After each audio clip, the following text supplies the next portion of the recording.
All right, David, you want to go ahead and take us off? For sure. Let's get it rolling, folks. Yeah, again, just wanted to thank you all for being here today. Our conversation here will be centered around extending collective bargaining rights to tenants, getting some of the early lessons from San Francisco's Union at Home Ordinance. Definitely just want to thank you all for being here. I wanted to thank the UC Berkeley Labor Center, as well as the Housing Rights Committee of San Francisco for hosting this event. My name is David Dixon. I use he and they pronouns. I am a Master's of Public Affairs student at the Goldman School of Public Policy here at Cal Berkeley. My partners for this event, well, I can actually let them come off of mute very quickly and introduce themselves. And I'm sorry to interrupt, David, but I believe we're going to do a little introduction since we're providing interpretation. I was told we were going to do a little intro. Sorry to interject. In order to make it an inclusive space, we have Spanish speakers here too. So I wanted to just give it a little introduction and the instructions as to how to connect to the interpretation function on Zoom, if that's okay with all of you. Yes. My apologies, Liliana. Please go right ahead. No worries, David. Thank you. So thank you again. My name is Liliana Herrera. I'm a language justice interpreter, consultant and coach, and I am here to help make this space more inclusive and equitable. And that means we're going to be utilizing the Zoom interpretation function, which will be activated momentarily. But first, I wanted to share some instructions, and I'm going to repeat this message in Spanish. Muy buenas tardes, me llamo Liliana Herrera, soy su intérprete para servirle esta tarde, para podernos comunicar en una manera más inclusiva, equitativa. En unos momentos vamos a activar la función de Zoom para la interpretación y así cada persona podrá escucharse en su idioma preferido. So once we activate the interpretation function, you will see a globe icon at the bottom of your screen if you are connecting via computer or laptop. And you want to ask everyone, even if you are bilingual, to please select a language channel in order for everyone to be heard. And with that, I want to remind especially the speakers to please speak at a moderate pace, a little slower than you usually would in a conversation. That I'm sort of modeling that pace, just taking breaths in between your phrases. Spanish contains up to 30% more content than English, so there's already a natural delay. So if we keep that in mind to make sure no one is left behind, just to breathe between phrases, and that will help to send oxygen to the brain and speak a little more slow. Entonces sí, quiero pedirles a todas las personas, especialmente a los panelistas, a las personas que hablen a un ritmo moderado, tomando en cuenta que el español contiene casi 30% más de contenido que el inglés, y queremos asegurar podernos escuchar todos claramente. En unos momentos vamos a activar la función de interpretación que consiste para poder ingresar a su canal de idioma, ya sea español o inglés. Les pedimos a todas las personas que seleccionen su canal. Aparecerá un globo terráqueo en la parte inferior de su pantalla donde va a poder seleccionar su canal. If you are connecting via a tablet, iPad, or your phone, you will find the interpretation function by clicking on the 3 dots or the More option, select Language Interpretation, and then click Done. Si se está conectando mediante su teléfono móvil, su tableta o iPad, podrá seleccionar su canal ingresando en los 3 puntitos Más o More, donde podrá seleccionar Interpretación, su canal, y no olvide presionar Finalizar. Thank you so much. So we can go ahead and activate the function. And again,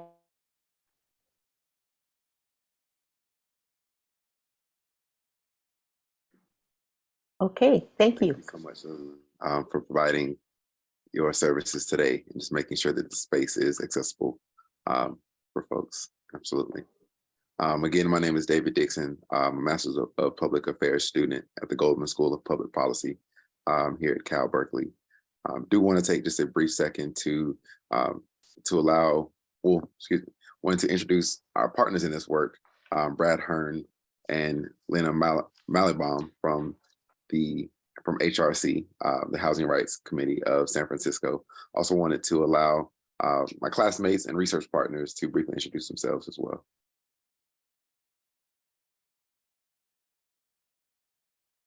Thanks, David. Hi, everyone, and thanks for being here. My name is Natalie Spievack, and I'm a Master's of City Planning student at UC Berkeley. Absolutely. Thank you, Natalie. Thank you, Natalie. I think we have Vivian on with us. I know she may also come into the conversation just a little bit later. But Vivian Vazquez is also a Master's of Public Policy student at the Goldman School of Public Policy here at Cal Berkeley. So yeah, I think just as a reminder for folks, we do have about 30 to 45 minutes allocated for our panelists to just converse with each other. Natalie will be leading that discussion. And any questions you may have, we want to try to get to those. So please feel free to add those to the Q&A feature here on Zoom. As a reminder, this event is being recorded. And again, thanks to Liliana, this event is also will be provided in Spanish as well. And so wanted to just give a brief overview regarding the ordinance itself. So what is the Unit at Home Ordinance? This ordinance that was passed in April of 2022 over in San Francisco grants new rights and protections to tenants living in buildings with 5 or more units. Specifically, it gives tenants the right to form an association with neighbors in their building. It gives them new protections for flyering, door knocking, and holding tenant meetings on site. Also making a legal requirement for the landlord to meet and negotiate with the tenant association of that building. Again, new rights and protections are classified as official housing services. And additionally, the ordinance states that if the landlord violates these rights or protections, tenants are entitled to rent reductions, amongst other potential outcomes. Thank you, Natalie. Next slide, please. And so just wanted to briefly go over some of our methodology as we spent our fall semester together researching this ordinance. So we partnered with the Housing Rights Committee of San Francisco to conduct an implementation survey and study of the Unit at Home Ordinance. HRC, which has been deeply involved in the design, the passage and implementation of the ordinance, helped to guide the scope of our research.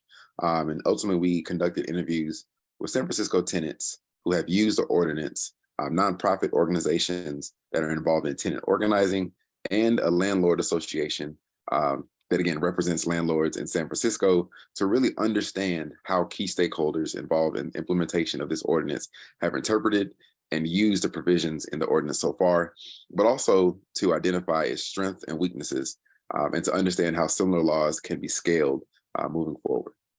So as you can see, we were able to, our sample set was relatively small. Granted, we had about 4 months to conduct our research together, but our conversations with tenants, with landlords, and nonprofit leaders lasted on average an hour, some an hour and a half, where we really just spent time diving in, and to a certain extent picking their brain and understanding their experience. Thank you. Next slide. So under the utilization of the ordinance, so it is stated within the ordinance that 51% of the people in the building must sign that they agree to be in the tenant association. What we saw from our conversations were the tenants shared that, knocking on doors, sharing information from neighbor to neighbor around the ordinance, and really just sharing their challenges allow them to connect with their neighbors on a very human level, particularly folks that they may have not had a previous relationship with in their building.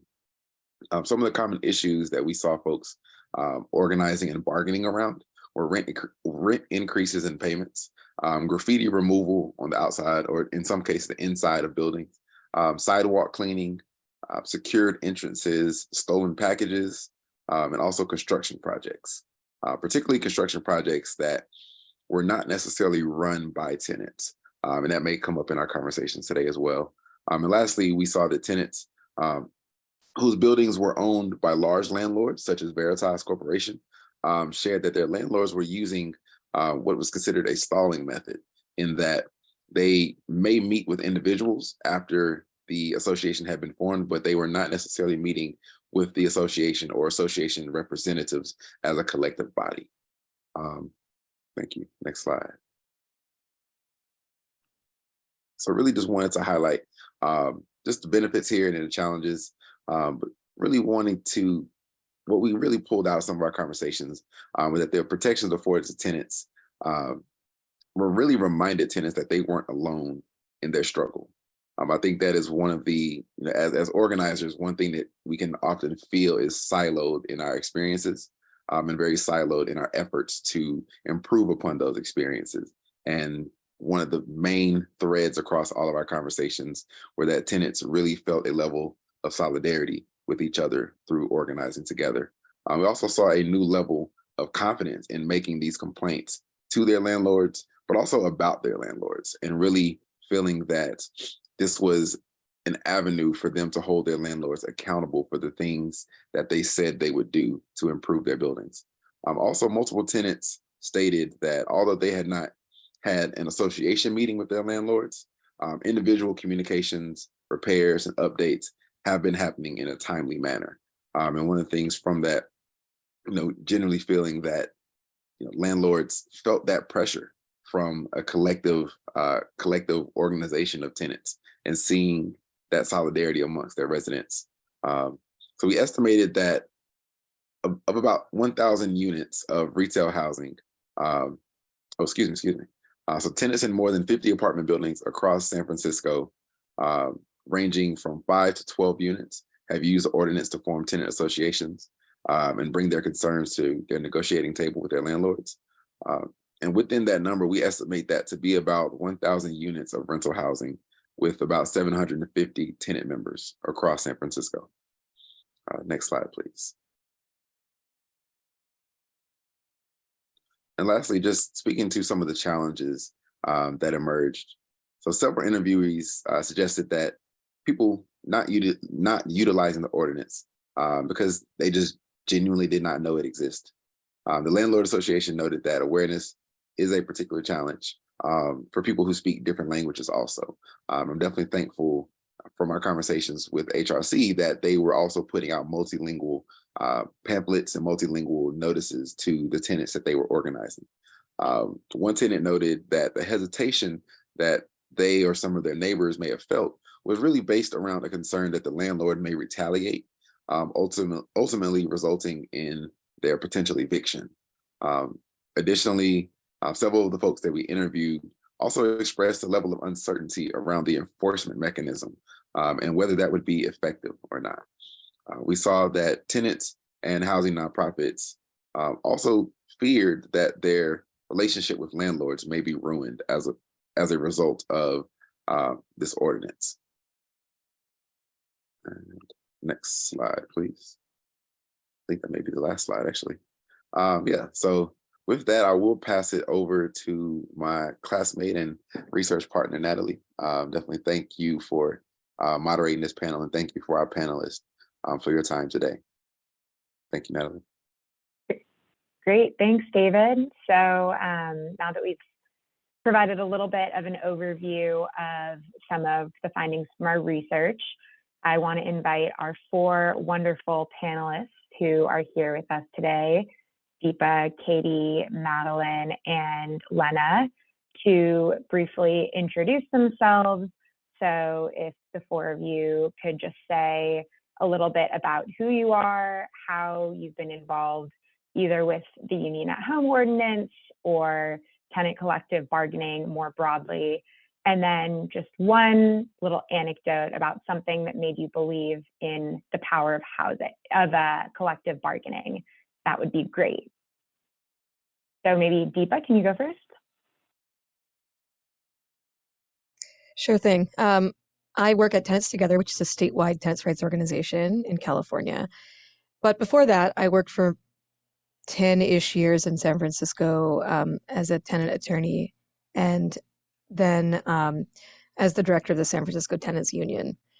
And actually, the way I got involved in this work is that when Brad Hirn first got his job as the organizer at Housing Rights Committee, he came over to my office and he said, "What if we organize Veritas tenants?"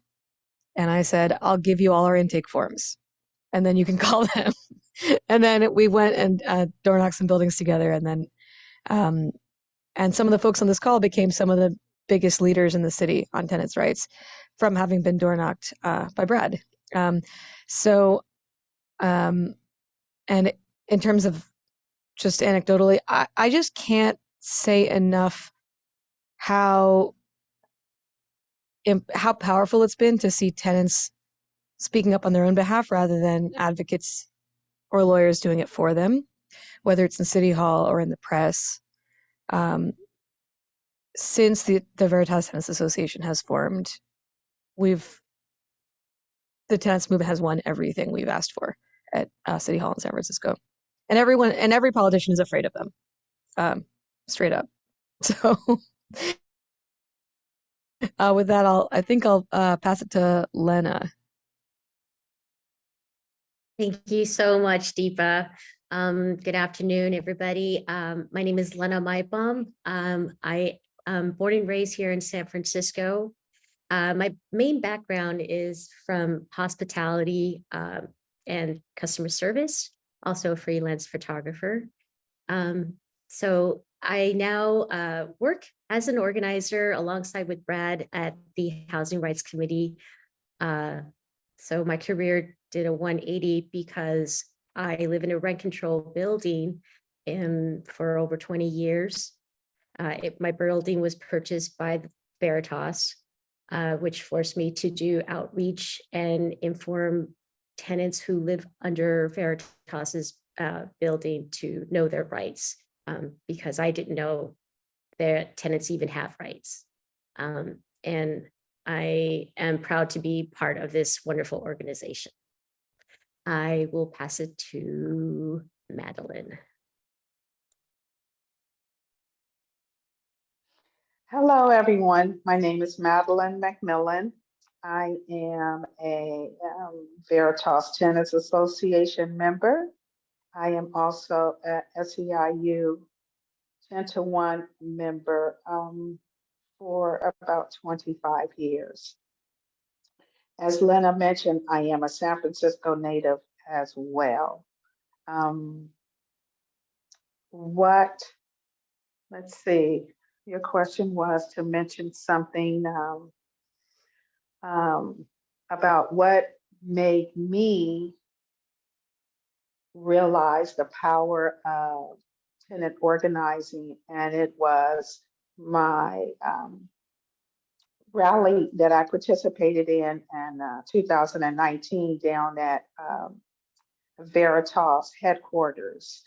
And we shut down downtown San Francisco during commute hours.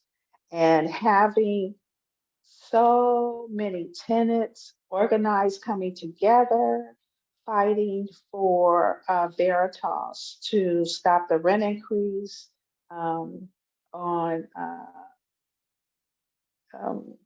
it was a rent increase for, I can't remember the word I'm trying to use, but it'll come to me. I can intervene. It's the operating maintenance pass-through. The pass-throughs, right. That's what we were fighting for, and actually we won. And having that power and knowing that we can all come together and succeed at something for against our landlords, that made me realize the power in tenants organizing. And I wanted to continue to be a part of this whole association. And I will pass it to Brad. I'll pass it to Katie. Thanks, Madeline. Thanks, everyone. It's so good to be with you all. I apologize for my video. It might shake a little bit, but I'm Katie Goldstein. I use she, her pronouns. I'm the Director of Housing and Healthcare Campaigns for the Center for Popular Democracy. We're a national network of 48 power building multi-issue organizations across the country. And I also help to lead Renters Rising, which is a national tenant union of tenants organizing corporate tenants across the country. And I know a bunch of folks from Renters Rising are on the call, so it's good to be with everybody that we're doing this powerful work together. When I was asked this question, it helped me reflect a little bit on some of my past victories, but I'm actually going to talk about the first building I ever organized back in 2007, which was a 350 unit. I'll go back. The first building that I ever organized back in 2007, which was a 350 unit subsidized building in New York. And it was about to lose all of its affordability and tenants were about to be displaced. And we organized a tenant union and had many, many meetings to figure out a structure, a strategy, did petitions, did meetings, did actions, did rallies. And then we actually were able to win a 20-year extension of that contract. And I remember the power that I felt with all of the tenants about how people who were doing such extraordinary things to make sure that their housing is protected and they're able to live with dignity and stability that they deserve. So that's something that was incredibly powerful. And I've really been chasing that feeling to be able to hit the power and the scale ever since. Thank you so much to all of you. Very inspiring. So first, I want to go to Deepa. And Deepa, can you just tell us a little bit about how San Francisco's Union at Home Ordinance came to be and what the history of trying to codify collective bargaining rights for tenants has been? Yeah, for sure. So my sense is that this started when Tenants Together, my organization now, what asked tenant groups around the state, what is your issue? What's the biggest issue you're dealing with so we can set legislative priorities for tenants' rights in California and introduce a bill next year. And we heard all kinds of things in those conversations with tenant groups, including habitability, harassment, fear of retaliation. If when folks asked for the habitability to stop, the repairs to get made. And we were just generally recognizing that there was this imbalance of power between landlords and tenants, and that no matter what rights already existed for tenants, the tenants were afraid to speak up on their own behalf.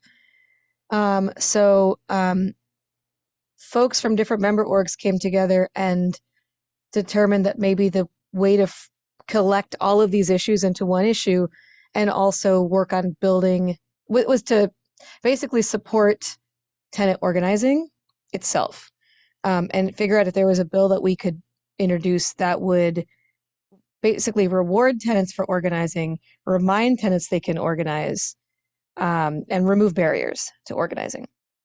And so in the initial idea of the bill, it was that if tenants organize an association, they will gain just cause protections. That if tenants organize an association, the landlord has to recognize that association and work with them. And if the landlord doesn't do that, that can be grounds for fines, fees, and additional defenses in their cases. If in case the landlord tries to go after them or evict them for some reason. And we also actually went really bold and said that we wanted to create a right to strike. In some states, like New York, actually, if a tenant doesn't pay their rent and they lose a case, they have the right to pay all the rent at the end of the case and keep their tenancy. They have a right of redemption, whereas in California, tenants just have to prove a defense in order to not get evicted if they have not paid their rent. So we were thinking about ways, and we're like, oh, this means it'd be much easier to run a rent strike. It'd be much less risky. So we were trying to think about all the ways in which we were trying to imagine creating a safer environment for organizing, similarly to the way that some states make it easier or harder to organize workers' unions, like right to work states versus much more union-friendly states. We unfortunately lost that fight at the state level, but because the Veritas Tenants Association and a bunch of other groups in San Francisco got really invested in the idea, they moved forward with what they could do locally, which was the second of those three prongs, which was trying to basically create additional protections and additional defenses if tenants organize a tenants association. And they passed and they won. And we're seeing the results right now. Thank you, Deepa. So going over to you next, Madeline, as someone who has organized your building, and I believe you were one of the first 15 buildings to organize on the day the ordinance was passed back in April of 2022. It would be great if you could tell everyone a little bit about the process of organizing your building. So what was successful, what was challenging, and how you and your fellow tenants have benefited from organizing.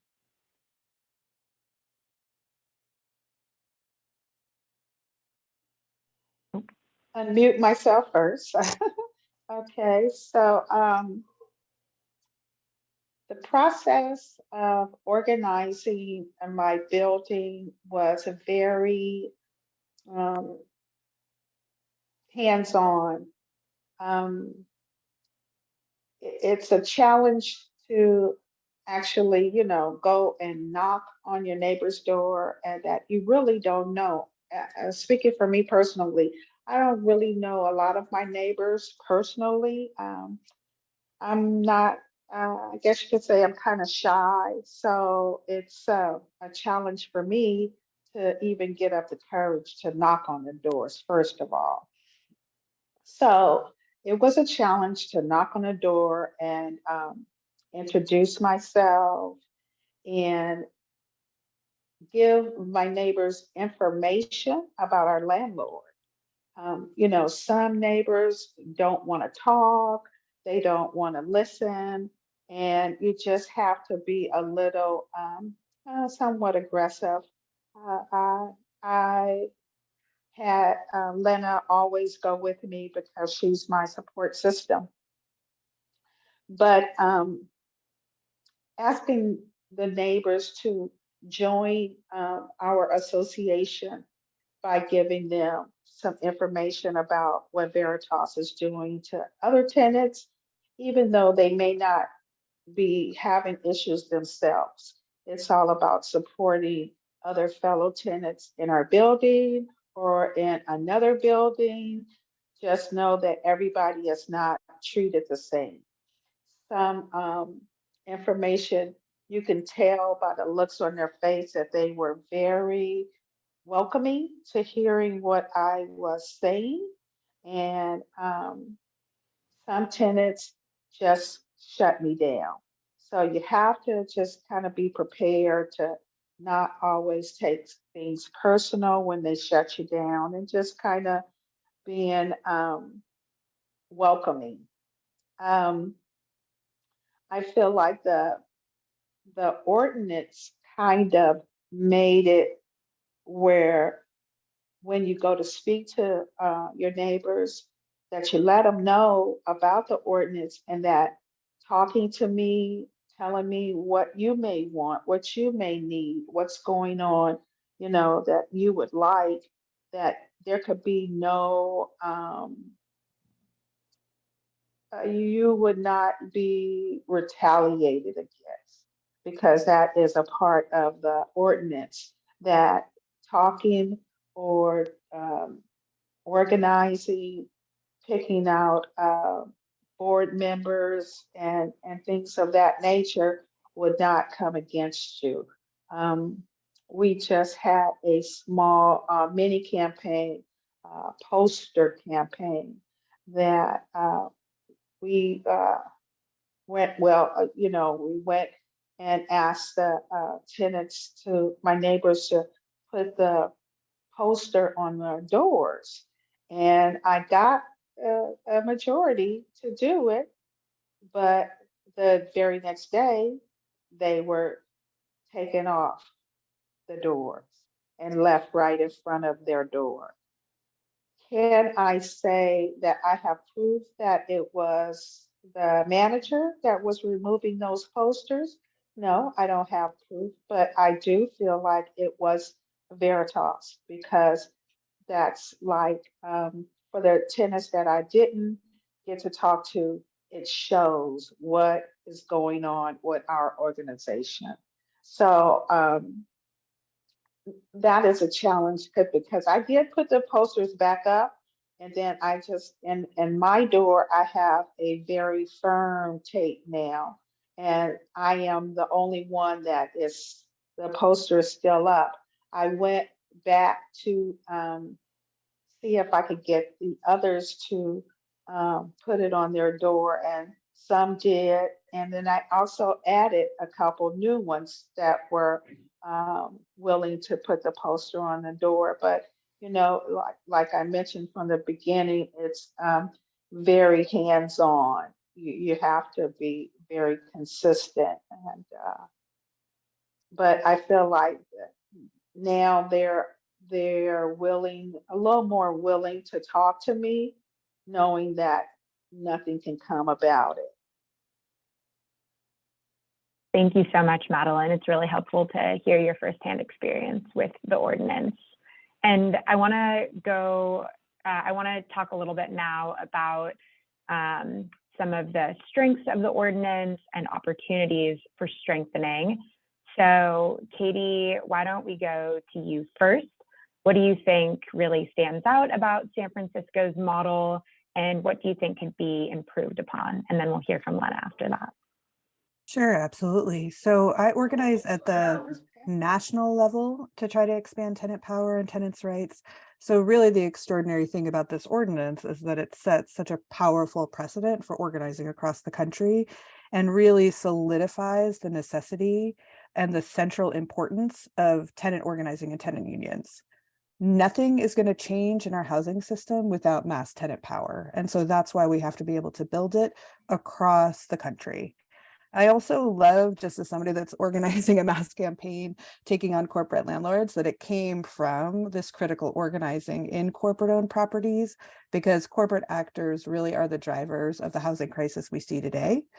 And so really we see the building of enforced accountability from landlords to tenants is the way forward to actually regulate our housing market and make sure that tenants have the dignity that they deserve.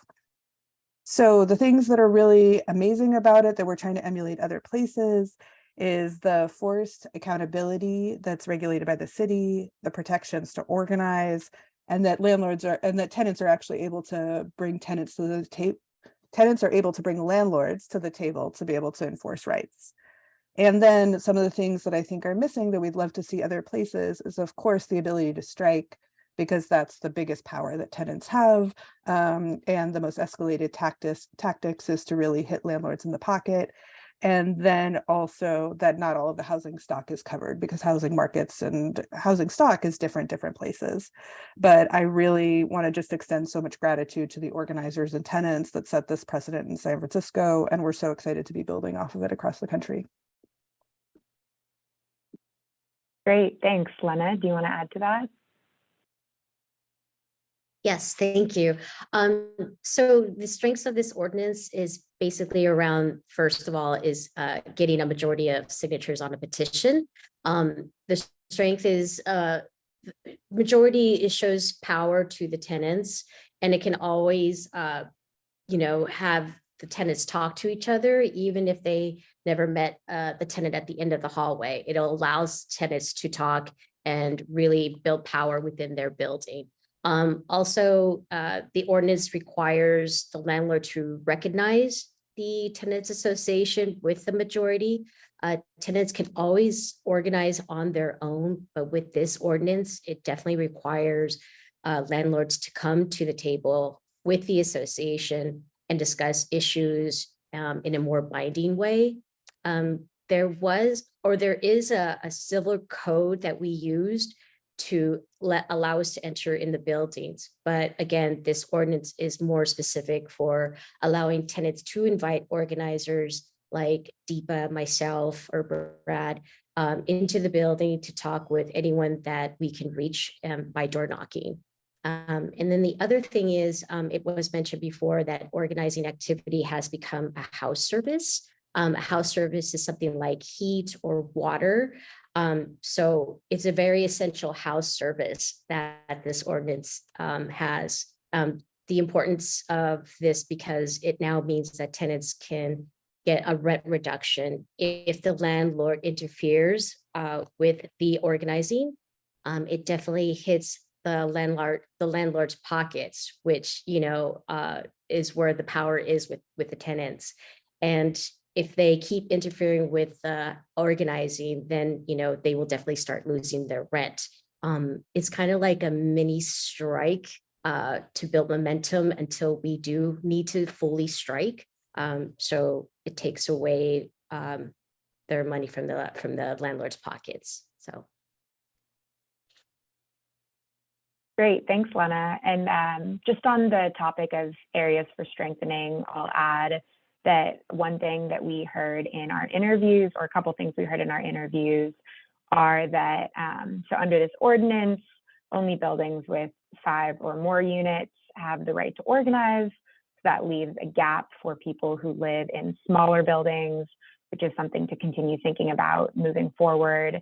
And then second, the ordinance does not cover tenants in nonprofit buildings, which we also heard from interviewees as a challenge, because tenants in nonprofit buildings are often experiencing a lot of the same challenges with their landlords as tenants in other buildings. I just wanted to mention those couple of things. But also now wanted to move into talking about enforcement, which we also heard in our interviews is a major challenge. And so Deepa, I wanted to go to you next. So tenant harassment is closely interwoven with the right to organize and is a key issue that tenants have been organizing around. So can you tell us what you've come to understand are the components of enforcement that do or don't work for addressing tenant harassment? Absolutely. So tenant harassment has been a priority for a lot of tenant groups around the state and around the country. It's a major way that landlords maintain their power over tenants and keep the fear in tenants that they aren't going to be able to. Basically, it's the way that they manage to keep tenants from exercising their rights is by maintaining is because tenants are afraid of getting harassed if they do. Harassment can look like a lot of things. It can look like threats of eviction without notices. It can look like constant offers of buyouts. It can look like turning off utilities. It can look like actual verbal or physical attacks. And what we've seen is that a lot of, there have been some great wins. Most recently in LA, we've won some. We won things back in the day in San Francisco as well. But it all involved tenants having to go to some agency or some city agency actually levying fines or fees against a landlord, and so people had to individually decide to fight their landlord about the fact that they'd been harassed, and anybody who's afraid of harassment as an individual is not going to do that because they're already right. I mean, like it just sort of requires the tenant to be so empowered in and of themselves and to have so many resources in terms of time or legal support or administrative support to actually bring a case. And at the end of the day, a judge is listening to one tenant versus one landlord about whether something happened. And so they might not even get the fine. So it just made sense for landlords to continue harassing because the rewards are so high for the landlords, especially in a city where they're able to jack up the rents if they get the tenants out. So what's so great about this ordinance, and I'm hopeful as we see it roll out that we'll see better enforcement for something with this model, is that the landlord risks losing money by the very act of harassing. Because it's similarly like to landlords risking losing money for not making repairs, it winds up being almost self-enforcing in a sense, especially if the tenants are organized. Basically, what I mean by that is in this scenario where we've got a building with a tenant association and then the landlord interferes with the organizing. Now the landlord knows that if they try to evict any of those tenants, the tenants can raise this harassment as a reason that their rent should be reduced and win the case. And the reality is landlords don't actually, because we threw that huge wrench in the landlord's plan of pushing people out, and they don't even know how much money is going to be involved, and it's interfering with their own control of the property. we hope to see that might actually self-enforce and actually scare the landlords into complying and actually behaving in a fair way to their tenants, in a way that these like individually enforced fees and fines are not going to do. Thank you. That's really helpful.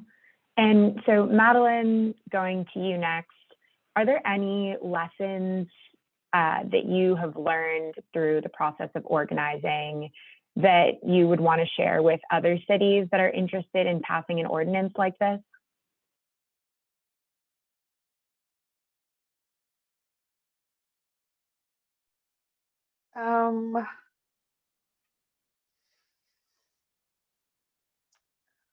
Let's see, what would I want to share is that there's definitely a possibility of passing an ordinance in your own city or state. You just have to just be hands-on and be organized. It takes a lot of work. You have to be committed, and know that it can't be done overnight.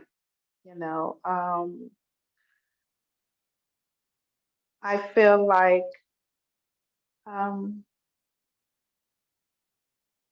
it's almost you can almost take it as like if you've been in a union setting and you are going about, you know, trying to bargain for wages. You have to get all your wants in a row, not just my building or Lena's building. You have to talk to every building and come up with a plan of what are your priorities. So I think that to share with another city that is trying to come up with the same thing, you just have to be consistent. You have to be able to talk to all the buildings, all the neighbors, if possible. Like I said, it won't be done overnight, and you're not going to reach everybody at the time you're at that building. So the more help you have, the better it will be. You just have to have faith and believe and be consistent and hit the ground and do what you need to do. Sometimes you might have to, you know, have more than one rally or march, you know. Great, thank you. And so, Katie, one more question before we move to audience Q&A. This is a really exciting moment where San Francisco is kind of setting an example for what law that establishes the right to organize could look like. And I know other cities are looking to San Francisco and state governments are looking to San Francisco. So I'm curious if you could tell us a little bit about what you think it would take to expand this model to other cities or to state or federal levels even. Absolutely.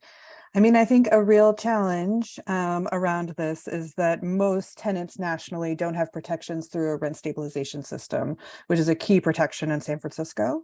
And there really does need to be an apparatus that can oversee the housing stock and see that its role is to actually mediate the relationship between landlords and tenants, assuming at the forefront that it is an exploitative relationship. These are not two neutral parties. There actually needs to be the role of government to say landlords are interested in exploiting tenants. We need to actually regulate that relationship. And that is why rent regulation is so critical. And while we haven't won universal rent control and universal tenant protections just yet, even though of course we're organizing for them, it is difficult to imagine some of these protections in places where there are no eviction protections and no rent caps. But I also think that tenant unions are the place to start. right? Because tenant power is the central way to enforce protections and make sure that tenants have the dignity that they deserve. So for instance, Renters Rising, we're a national tenants we're a national. Thank you, Katie. If you could just slow down a little bit. Thank you. I will. Thank you for that. Thank you. We're a national tenant union that organizes tenant and corporate owned properties all across the country, in places where there is some sort of rent regulation and in places where there isn't. And what we're trying to do is directly negotiate with corporate landlords and their trade associations and lobbying groups to actually get what tenants need.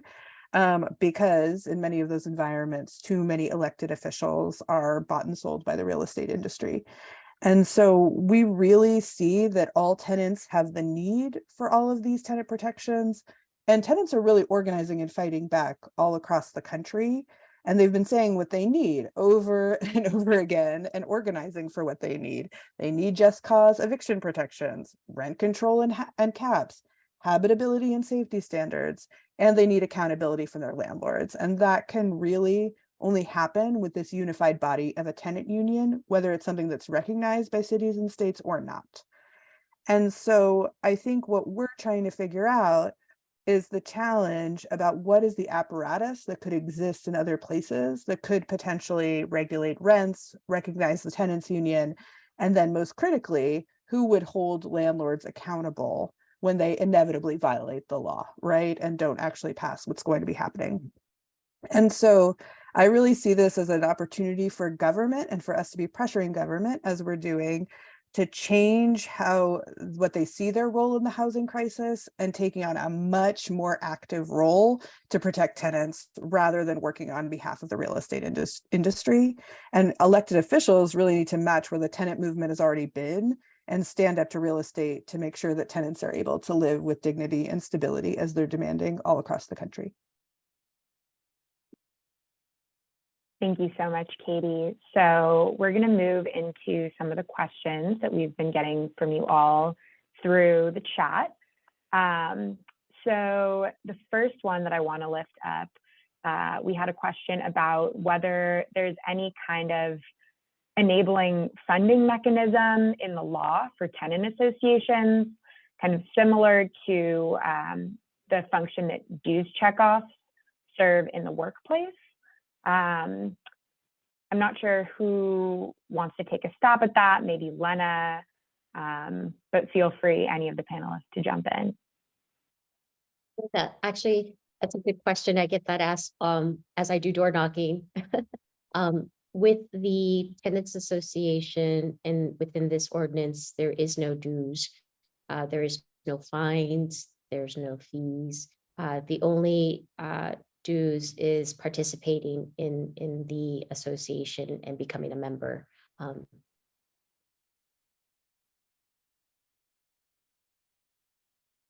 Thanks, Lena. And I think this one will be great for Deepa. Do you think that the ordinance could be passed, or a version of this ordinance, the right to organize for tenants, could be passed at the state level?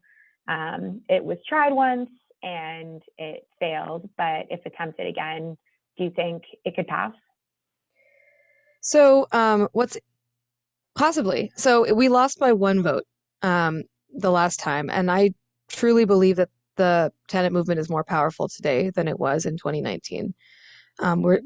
There's more tenant organizations across the state. There's been a crisis because of COVID-19 and because of lockdown and people losing work. And I think there's just a different energy right now than there was at that time related to these issues. That said, in terms of what that law contains, I think that'll depend on the strength of and the unity within our coalition. So I think that's what it would take. We did pass a piece of it, which is the just cause did get passed for most tenants in California back when it was originally introduced. So it's no longer a reward for organizing, but it's a protection that most tenants have now. So this other piece, which is what was passed in San Francisco, in terms of expanding that piece alone, I do think there's room for that to happen at the state level. Great, thank you. Well, that is promising. Next, maybe Madeline, you could take this one. So someone asked whether there are examples of tenant associations coordinating with labor or other community groups to advocate for development in their neighborhoods, particularly around the expansion of access to services like transportation or schools. So maybe Madeline, you could think about how you've tried to get your labor union more involved, or if you've worked with any other community groups, you could speak to that as well. I think I'm gonna have to pass that. I have introduced the VTA to SEIU, as well as the asking them for support, and also from the Labor Council, being an active member of both. But I think Lena would be better at answering the majority of that question. Can I pass? Sure. Oh, Hey. everything I said. Did you hear anything I said? Yes, I did. Yes. Oh, okay. I thought I was on mute. I'm sorry. Okay. No. Yes, so there are so many tenants that are part of unions within their workplace. And so, we're just in the brinks of introducing, the ordinance to within the tenants working union. And it's another little structure test that we need to kind of really refine a little bit more, but it's exciting to see and know what tenants belong to a certain work union. We had done a survey within the beginning of this campaign, and so we're just trying to identify those tenants with their unions to see what they sort of support they can bring within the VTA. Really helpful, thanks. And I think we have time for one more audience question. I know, Katie, we talked about this a little bit in our interview with you a few months ago, but someone asked whether there's anything unique about the San Francisco context that folks thinking about implementing a similar law in other places should be aware of. I know some things you've mentioned in the past are like the community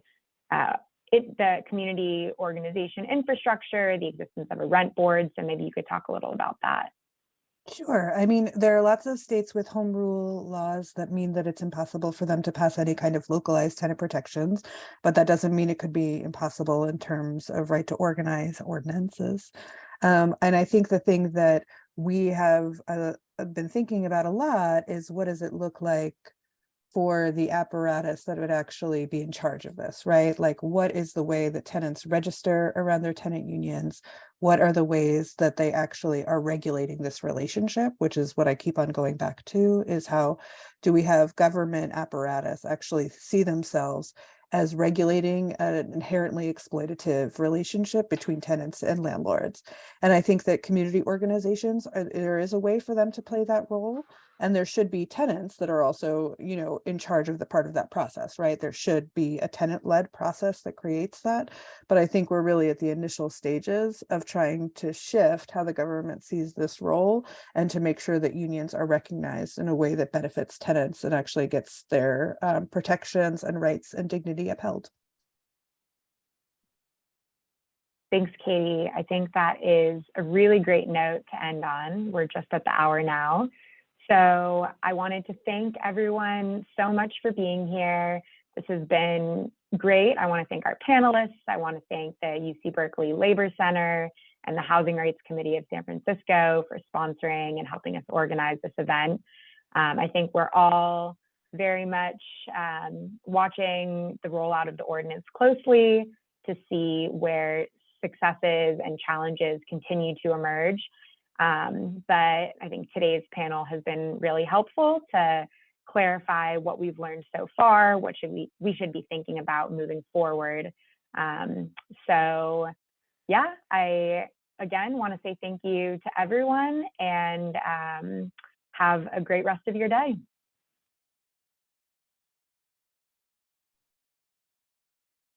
Thank you all. Take care.